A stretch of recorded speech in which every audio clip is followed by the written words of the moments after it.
What's up? And welcome back for another 4K Blu-ray review. In today's movie, it's another James Cameron 4K movie. And it's brand new for the very first time on 4K. 1986's Aliens. My second favorite movie of all time. Second.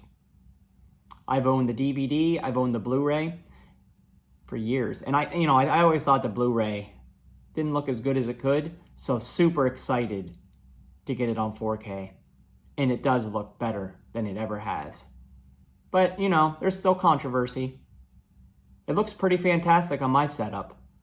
But the audiophiles that are complaining, they're probably watching this on a pop and sizzle 50-inch television.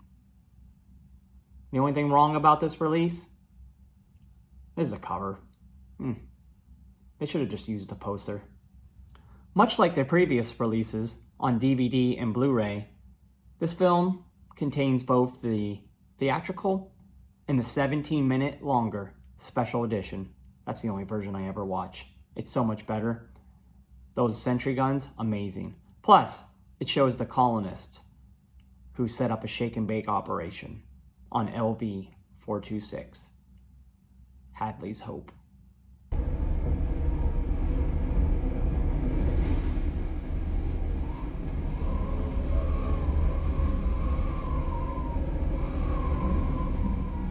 I also liked how James Cameron gave an intro when you selected the special edition. He talks about, how they created the special edition. I would have preferred you could actually see him speaking because it's just him talking over clips from the special edition. But, it is what it is. I actually prefer this version to the release version because I think, as it's been best described by one of my friends, it's 40 miles of bad road. Funny story about this movie. I always have stories. And since this is my second favorite movie of all time, this is a good one.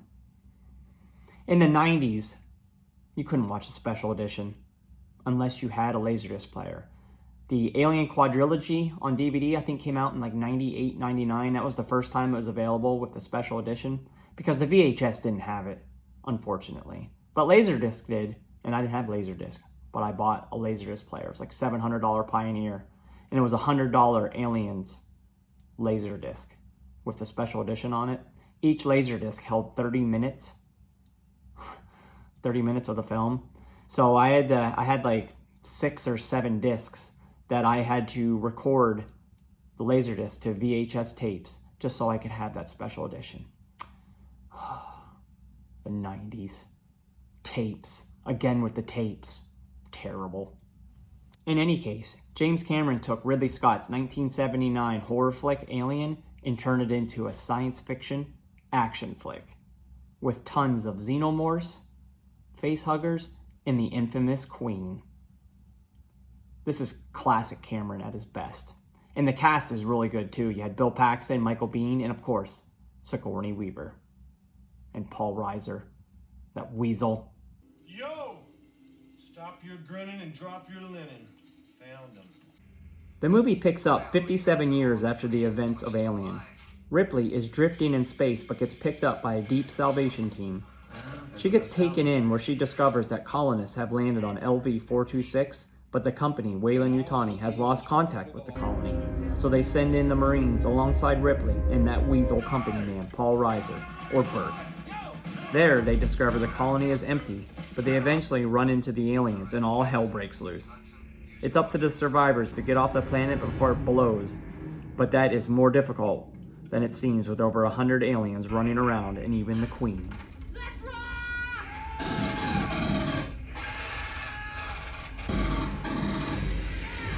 I ordered to hold fire. As I mentioned, I thought the picture offered a noticeable increase over the Blu-ray. I went back to the Blu-ray and saw the majority of the scenes look better, clearer, and more distinct.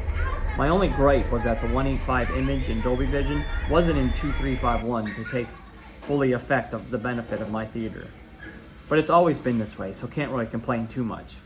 A lot of the movie is dark, but the black levels looked superb. I no longer notice some of the limitations from that old Blu-ray. It's an upgrade here, folks. Because it'll be dark soon, and they mostly come at night. Mostly. The audio was tremendous in Dolby Atmos. I was used to the GTS 5.1 track, but this Atmos track is much more lively. The pulse rifles and the sentry guns sound amazing, as did the score from James Horner. This is an added upgrade here, and theaters with Atmos will definitely benefit.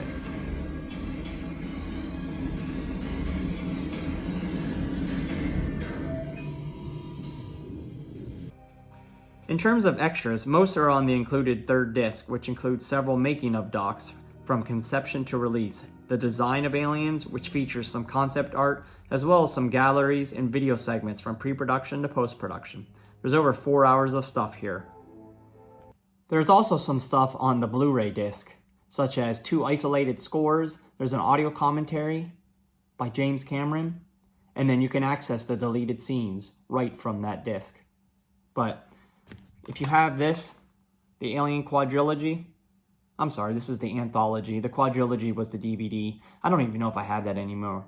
It's probably somewhere, but don't get rid of this. There's still stuff on here. This is a must-own, no doubt about it. I may be a bit biased here, but this is a must-own for any Alien fan. For those with the Blu-ray, it does offer an upgrade on both audio and video. Plus, it's a great action flick, set in space. 10 out of 10.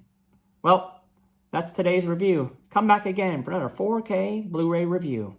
And we still got one more Cameron title to check out, True Lies.